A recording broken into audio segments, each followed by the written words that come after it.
atas. Lempar dulu.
delapan, ya, persegi 8. Begitu juga ternyata lubangnya bukan tidak persegi 4 tapi persegi 8. Nah, oleh karena itu kalau ada sesuatu yang menancap di atasnya, tentunya hanya dua bagian, tidak tribaga tapi dibaga, ya. Jadi bagian yang paling atas persegi B itu persegi 8. Jadi hanya ada ya.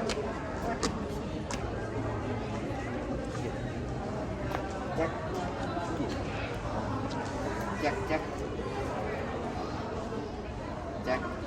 Bisa, suara.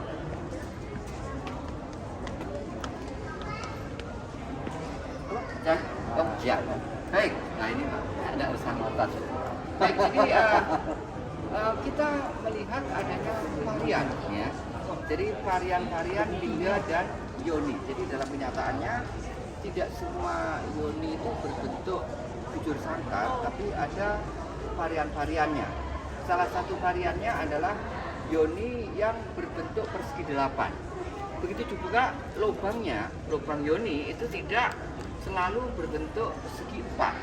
Ada yang berbentuk bulat, tapi juga yang kita lihat sekarang sesuai dengan bentuk dari tubuhnya itu ternyata juga persegi 8. Oleh karena itu ada kemungkinan benda yang menancap pada lubang yoni, katakanlah yang di sini menancap ini tidak tribaga tapi hanya dwibaga, yaitu yang bersisi 8, yaitu disebut dengan Wisnubaga dan Siwabaga yang ada di atasnya. Jadi sekali lagi tidak tribaga tapi dwibaga. Kadang-kadang ada yang segi 4 dan silindris saja, jadi Siwabaga dan Brahmabaga. Jadi itu varian-varian yang bisa kita lihat. Nah, kendati pun demikian, tapi komponen-komponen yoni itu tampil, lubang yoni hadir. Kemudian yang mesti harus ada itu adalah cerat. Jadi kalau tidak ada cerat mungkin itu bukan yoni, tapi pedestal biasa. Tapi kalau yoni itu pastilah ada cerat. Fungsi cerat jelas sekali ya. Jadi kita lihat di sini ini ditinggikan supaya apa? Kenapa ini lebih ditinggikan? Kalau kemudian ada air itu tidak meluber, ya, karena akan dikucurkan air ke sini. Ini pasti terlihat ada lubang di sini, lubangnya dapat di bawah ini, ya. Terus ngalir masuk ke sini keluar, ya. Nah, jadi kemudian ini bisa ditadah sehingga air yang dikucurkan dan air yang inlet outletnya itu berbeda. Ketika baru dikucurkan itu adalah air yang profan, air biasa, tetapi kalau sudah melalui media pensakralan atau media sakralisasi yang berupa lingga dan yoni, sudah berubah dari air yang profan menjadi air yang sakral. Jadi tidak lagi banyu tapi sudah tirta. Nah, ini yang pertama. Nah, kemudian bagian ini yang seringkali penting ya. Di beberapa yoni, ya kebetulan di sini tidak kita jumpai, tapi di tempat lain, misalnya di Candi Tigawangi, yoni ini, ya, ini ada belahan di sini, ini belahnya ke sini, ini belahnya ke sini. Mohon maaf. Jadi agak mencembung, ini agak mencembung, ada lubang di tengah. Ini betul-betul menggambarkan kelamin perempuan, vulva. Nah, oleh karena itu tampak vulvanya itu kalau di Candi Tigawangi itu di bagian ini. Jadi betul, dan mohon maaf, juga dilengkapi dengan gurisan-gurisan yang menggambarkan rambutnya di sekitarnya. Jadi bahwa yoni itu adalah simbol feminin itu dengan jelas itu tergambar di Candi Tigawangi yang ada di Pare. Itu candi dari masa Majapahit. Nah, kemudian, tadi saya juga menyampaikan bahwa ada yoni yang dengan penyangga, tapi ada yoni yang tanpa penyangga. Nah, yoni yang dengan penyangga ini bisa kita lihat yang paling banyak penyangga yoni itu berupa naga. Nah, ini kita melihat ini ada naga. Jadi di sebelah sana itu ada yoni yang juga disangga naga. Tapi sekali lagi tidak semuanya ya berupa naga. Ada juga yoni yang penyangganya itu berupa singa dalam posisi berdiri ini ya. Jadi dia posisi miring ya, berdiri miring, kaki dan anunya miring, itu penyangga ini. Nah, tapi juga kita melihat nanti di situ ada dua ini dan sana itu ya. Nah, itu penyangganya bukan naga, tapi garuda, kemudian kura-kura dan naga. Nah, itu ya. Jadi variatif ya. Ada yang tanpa penyangga, kalaupun dengan penyangga itu ada yang sebagian besar itu naga, kemudian bisa bisa singa, tapi juga bisa ada garuda, kemudian kura-kura dan naga.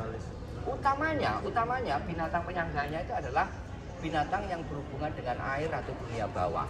Ular atau naga itu dunia bawah dan dihubungkan dengan air. Mengapa air? Karena ini tempat keluarnya air ya. Singa itu walaupun tidak seperti naga, tapi singa itu juga dunia bawah.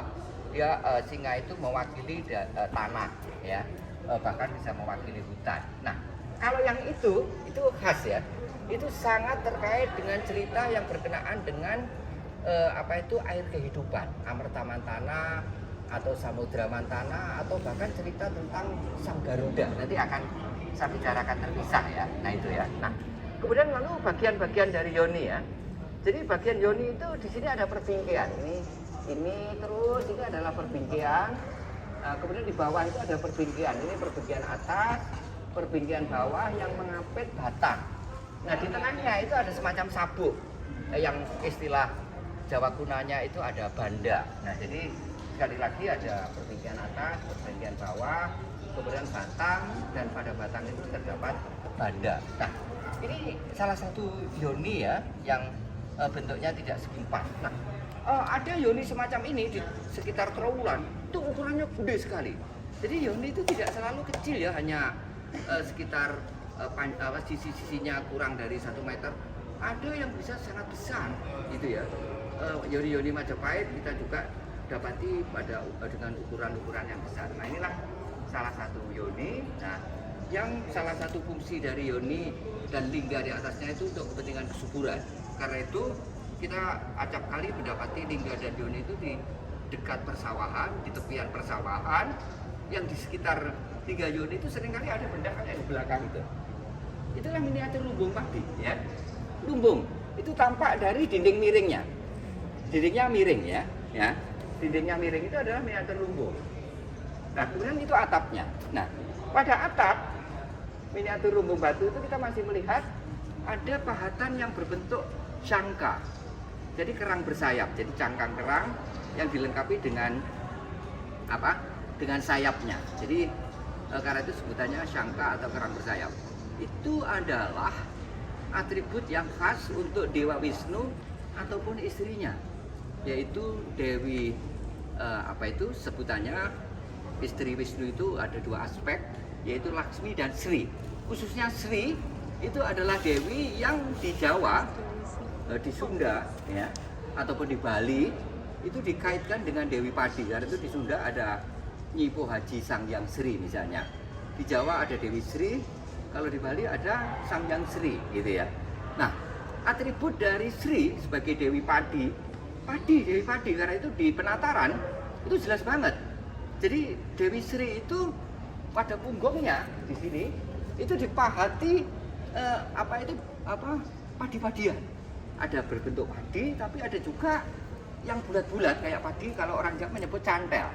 Ya ada cantel, ada padi, bahkan salah satu tangannya itu juga membawa ulir padi. Nah oleh karena itu kadang-kadang kalau tidak dalam bentuk itu yang di atap itu dalam bentuk sangka semacam itu hanya tulisan saja dan tulisannya Sri ya gitu.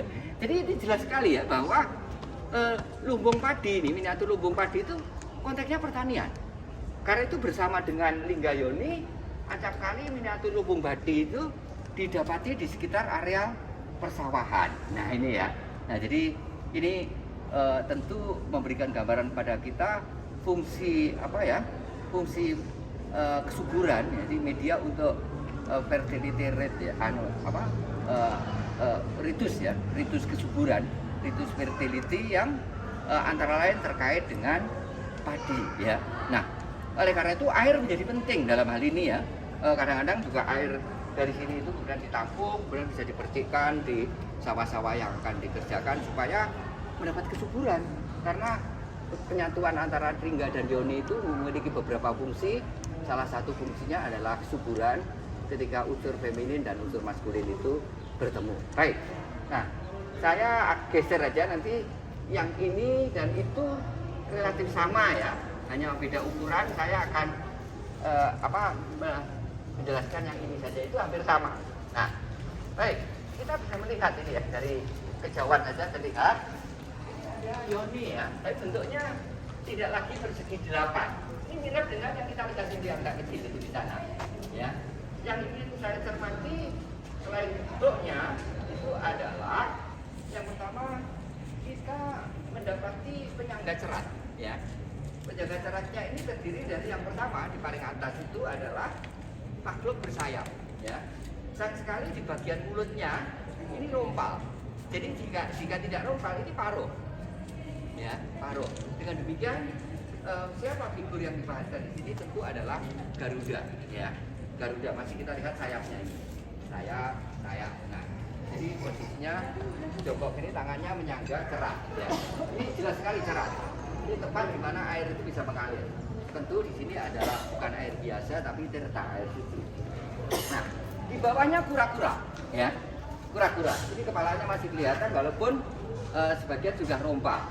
Di bawahnya lagi adalah naga. Nah, jadi kita menjumpai adanya figur Garuda, kemudian apa itu kura-kura, di mana kaki Garuda ini bertumpu pada tempurungnya kura-kura dan paling bawah adalah naga. Nah, tiga tokoh ini yaitu Garuda, naga dan kura-kura ini adalah tokoh-tokoh yang berkenaan dengan kisah, ya.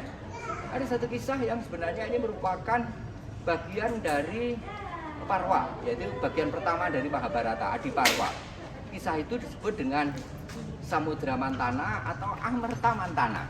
Intinya adalah bagaimana ikhtiar para raksasa, para dewa itu untuk mendapatkan air keabadian, air kehidupan, ya. Jadi Amerta, A itu artinya tidak, Merta itu mati. Amerta itu tidak mati. Tidak mati berarti abadi, ya. Tapi bisa juga Amerta itu dikonsepsikan sebagai air yang memberikan zat hidup. Zat hidup adalah kesuburan, ya, itu baik. Nah, jadi mengapa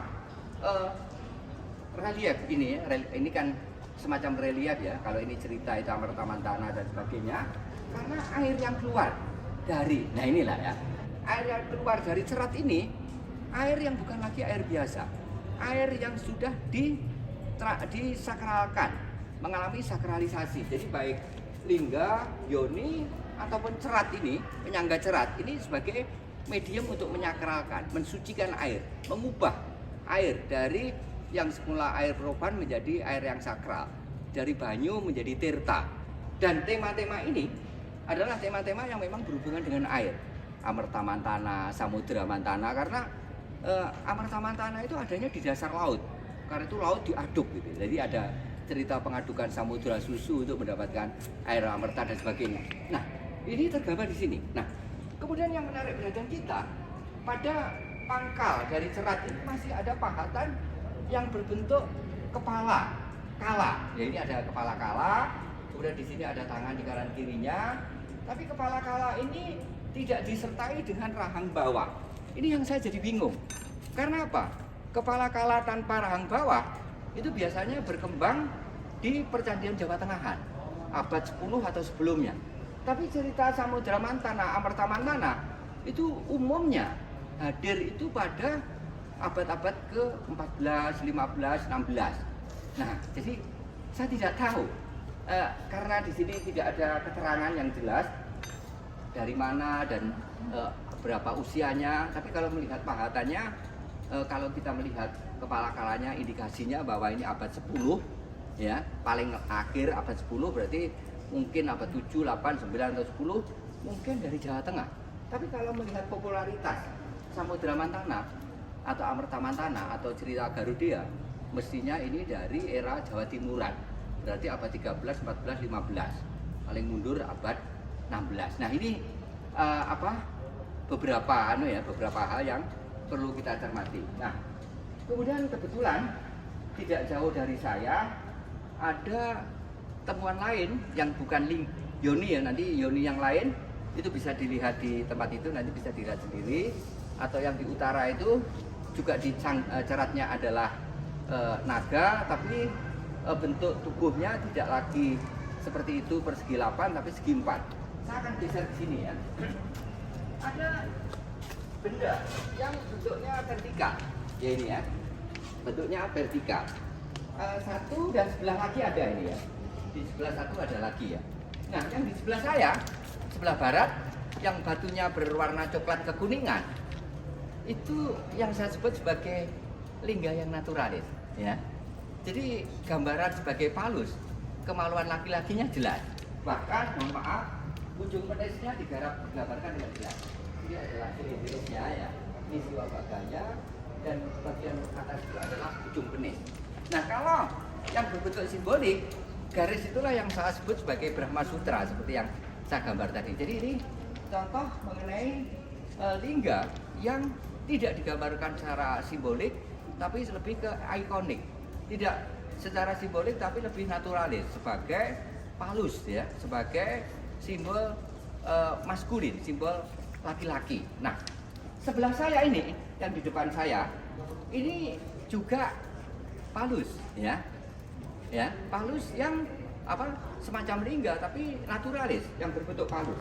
Nah, yang menarik perhatian kita di sekitar ujungnya, kalau katakanlah ini penis, itu ada 4 tonjolan, 1, 2, 3, 4. Nah, semacam ini banyak kita dapati di candi-candi yang ada di Sukuh, Cetho misalnya ya, yang ada di lereng Lawu, atau di tempat lain ya, di daerah Jawa Timur khususnya dari abad 14, 15 bahkan sampai masuk abad 16. Ini menggambarkan tentang tonjolan-tonjolan yang ada di sekitar, mohon maaf, puncak dari penis itu yang disebut dengan penis bell atau gland penis. Itu adalah kelindingan-kelindingan kecil ya, kelindingan-kelindingan kecil yang dioperasikan dan dimasukkan ke dalam kulit di sekitar ujung penis yang berfungsi untuk meningkatkan kenikmatan seksual. Itulah yang kemudian kita juga kenal dengan sebutan lain, misalnya tinde atau palang dan seterusnya. Nah, ini di Bali kita juga mendapati arca Bhairawa di Pura Keboedan itu juga dilengkapi dengan gland penis. Ya. Nah, jadi ini contoh ya tentang adanya lingga yang dibuat dalam bentuk naturalis ya, jadi tidak simbolik. Ada yang sangat simbolik lingga itu. Jadi lingga itu sangat simbolik, yang menggambarkan lingga itu transformasi dari menhir. Di Jawa Barat kita mendapati adanya menhir besar, itu dari zaman prasejarah. Ketika kemudian berkembang pengaruh Hindu, Buddha, terutama Hindu, menhir, bagaimana transformasi dari menhir itu menjadi lingga? Caranya sederhana banget, bukan menhirnya ditata, ada silindrisnya, segi 8, segi 4, enggak. Hanya ditulis Sang Hyang Lingga, selesai. Nah, gitu ya. Jadi tinggal kayak diberi apa ya, diberi charter, ditempelkan itu dari menhir langsung berubah jadi lingga. Jadi transformasi semacam itu bisa terjadi, gitu ya. Bisa terjadi. Jadi tanpa harus mengubah bentuk ya. Bahkan ada juga bagaimana menhir itu dijadikan Ganesha. Caranya sederhana, tetap jadi menhir. Kemudian yang penting kalau Ganesha itu kan ada kepala, di kepala itu ada belalai, cukup, itu jadi Ganesha ya. Bagaimana menhir itu kemudian menjadi arca megalitik misalnya, sehingga menjadi patung megalit monumental. Itu sebenarnya menhir yang kemudian diberi bagian tertentu, kepala, tangan, dan kemaluan. Kemaluan jadi penting. Jadi kemaluan laki-laki atau perempuan seringkali digambarkan dengan menonjol, dengan jelas gitu ya. Walaupun kaki tidak digambarkan, tapi paling tidak bagian kemaluan itu jadi penting. Nah, itu adalah sesuatu yang penting ya. Oleh karena itu di dalam sumber-sumber data teks, kemaluan laki-laki atau perempuan itu sebutannya adalah rahasia. Rahasia itu rahasia. Karena itu mesti dilindungi ya, tertutup ya, tertutup. Katakanlah bagian organ-organ tubuhnya yang lain tidak ditutupi, tapi kalau kemaluan itu ditutupi ya dengan rumbe-rumbe misalnya. Kalau laki-laki ya minimal kotekal gitu ya. Atau kalau perempuan dulu, saya kebetulan tulis di Facebook, itu diberi penutup yang namanya badong ya. Jadi bentuknya seperti segitiga gitu, kayak godong waru itu, ditempelkan kemudian diikatkan gitu. Jadi minimal itu ya, karena itu adalah sesuatu yang tidak diumbar ke publik, itu adalah rahasia. Bahwa itu penting, itu tergambar pada kata permono atau wawadinya. Sesuatu yang wadi, benda yang wadi itu benda yang penting. Karena sebutannya wawadinya atau barang kang permono, itu sesuatu yang penting. Nah, jadi mengapa penting? Karena muasal kehidupan ada di situ, ya. Muasal kehidupan ada di organ tubuh itu. Karena itu dalam Pararaton digambarkan bahwa keistimewaan Kendedes itu rahasianya, kemaluannya itu mubyar hamurub, jadi memancarkan sinar. Karena itu sebutannya mubyar hamurub, murub, memancarkan sinar. Jadi yang bersinar bukan betesnya Kendedes itu, rahasianya. Nah, ini mirip dengan kalau lingga, itu mirip dengan apa yang saya sebut tadi, prabalingga, ya. Lingga yang berpraba. Kalau ini kan kemaluan perempuan ya, jadi Mubyar Hammurab rahsianya. Nah, itulah yang kemudian dijelaskan oleh guru rohani Angro, yaitu Dangyang Logawe, ketika bertanya, Bapak perempuan macam apa yang rahsianya memancarkan sinar? Jawab Logawe, guru rohani Angro, bahwa perempuan yang semacam ini adalah Sri Nareswari, wanita utama, Sri perempuan, Naraiswari utama. Ini adalah perempuan utama. Dari Sri Nareswari ini, siapapun lelakinya, ya, senista apapun, dia akan melahirkan raja-raja besar. Nah, itulah yang kemudian dari rahim Kendedes yang rahsianya memancarkan sinar beberapa itu, lahirlah raja-raja besar di Singasari, dan kemudian berlanjut menurunkan raja-raja besar di Majapahit dan seterusnya. Nah,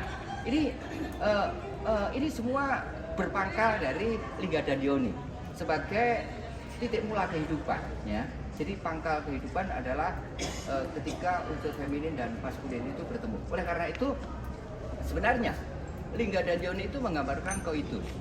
Lingga dan Yoni itu menggambarkan sanggama, gitu ya.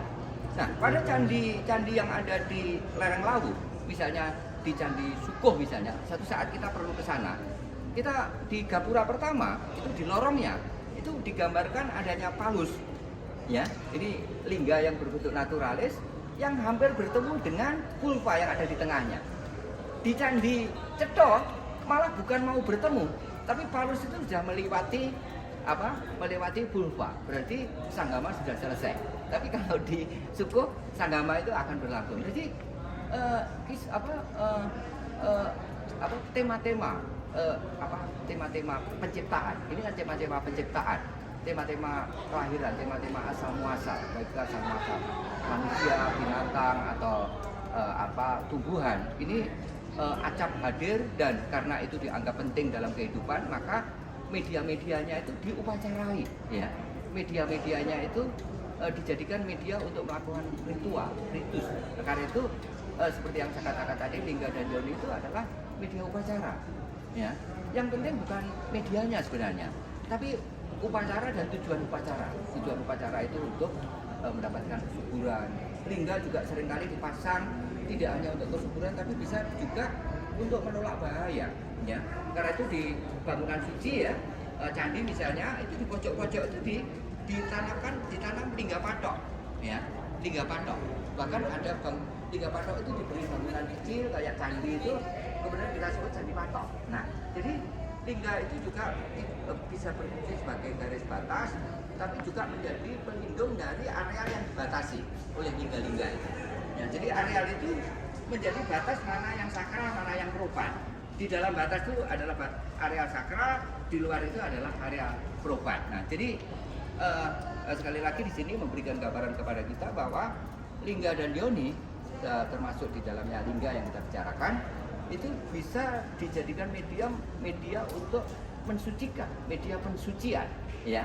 Oleh karena itu yang ada dibatasi oleh lingga patok itu adalah areal suci, di luarnya area yang tidak suci. Nah, baik, ini kemudian saya agak geser di sebelah sana, itu seperti lingga, tapi bentuknya adalah silindris dan segi 4 dan segi 8. Segi 8-nya yang paling bawah, ya. Ini ya. Jadi ada 3 bagiannya kelihatan. Ini adalah bagian yang silindris, ya. Kemudian ini persegi 8, ini segi 4. Jadi tribadannya kelihatan. Nah, dalam konteks ini, lingga itu juga digunakan untuk media menuliskan prasasti. Nah, ini kan kelihatan prasastinya, ya. Jadi ada prasasti yang ditorehkan, dipahatkan pada media yang berupa lingga. Ini menjadi petunjuk kepada kita, ya, bahwa lingga itu penting, sehingga apa yang dipahatkan di prasasti itu tidak menjadi kata-kata biasa, tapi kata-kata yang kemudian disucikan, kemudian terlindungi karena dipahatkan pada lingga. Kadang-kadang tidak lingga yang utuh semacam ini dan tinggi, kecil, yang saya sebut sebagai batu sima. Hanya batu yang silindris, bagian atasnya agak besar, di bawahnya segi 4, tapi juga ada tulisannya ini. Ya, ini. Nah, jadi ini namanya batu sima, ya. Jadi ini segi 4, biasanya nanti juga ditancapkan ke sesuatu, terus ini silindris, dan ini kita masih bisa melihat inskripsinya. Nah, jadi batu sima seperti yang saya sebutkan, kalau ada anugerah satu tanah bertikan itu di titik garis-garis batasnya, misalnya tanah bertikan ini di pojok ini itu diberi batu sima, ya. Batu sima itu bisa berupa seperti itu. Nah, oleh karena itu kalau kemudian kita di lapangan menemukan batu sima saja tanpa ketemu prasastinya, itu indikator awal bahwa ada kemungkinan daerah di mana kita temukan batu sima itu konon merupakan desa perdikan atau tanah perdikan yang mungkin juga ada prasastinya, karena tanah perdikan itu mesti dikukuhkan melalui SK, iya tak? Kalau enggak nanti pegangannya apa ya, ada charternya, ada SK-nya. Nah, SK-nya itu berupa prasasti. Nah, kalau mana prasastinya mungkin belum ketemu, tapi dengan adanya batu sima kita bisa perakirakan semacam itu ya. Jadi kita di sini banyak sekali menjumpai ukurannya berbeda-beda, ada yang besar ya, seperti yang di sini ini 3 bagian besar, ada yang macam-macam lainnya. Nah, ini naganya jelas banget, dan ini adalah naga jenis kobra. Kita bisa melihat di sekitar kepala itu makan ya. Nah, jadi bukan ular biasa, itu adalah kobra. Nah, kemudian kalau seperti yang di tempat lain ya, yang tadi ada besar kayak yang di situ, naga itu kelihatan untuk membedakan naga dan ular. Naga itu bermahkota ya. Jadi di bagian sini itu ada tonjolannya ya, di sekitar. Nah, itu ada tonjolannya, itulah naga itu kelihatan sekali tuh, dia bermahkota itu ya, naga bermahkota. Banyak naga-naga yang kita dapati di Nusantara itu naga dengan sekitar kepala itu mengembang.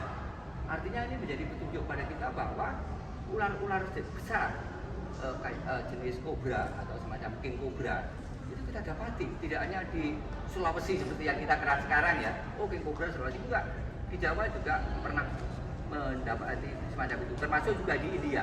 India itu kan tempatnya kobra ya.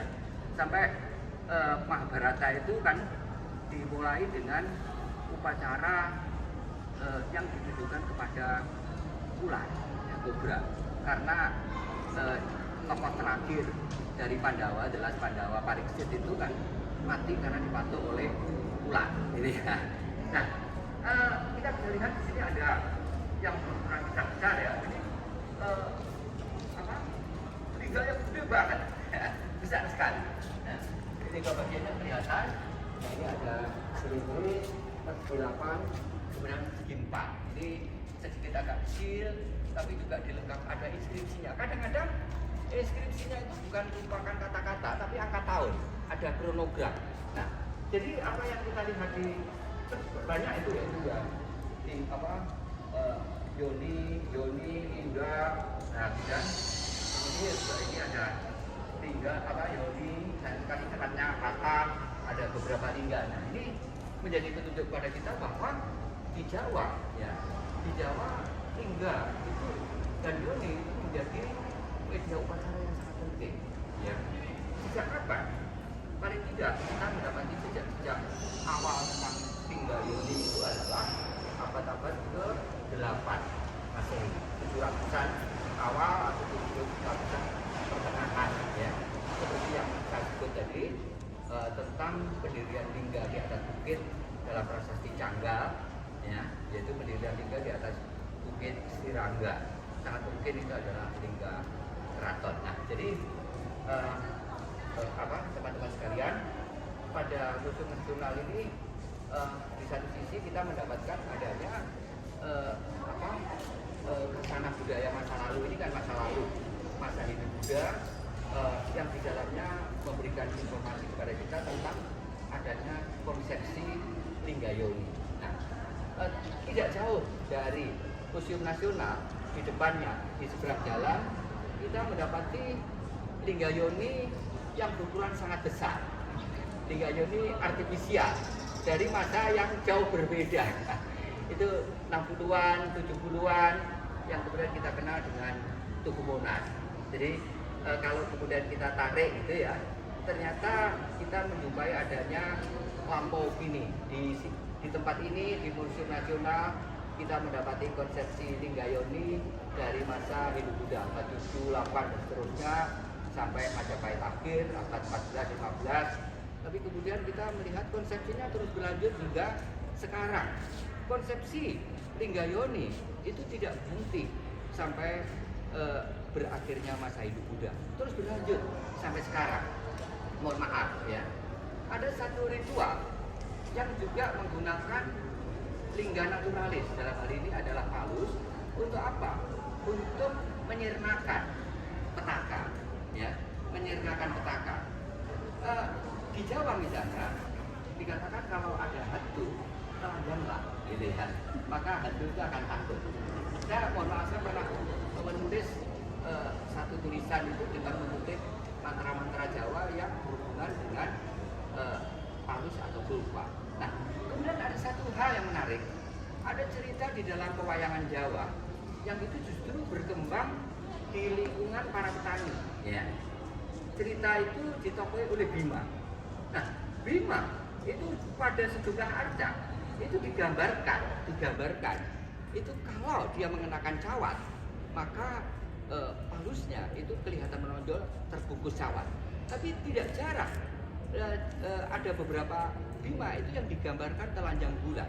Bahkan dari kemaluannya itu mengeluarkan air, dan air itu diyakini sebagai muasal dari sungai.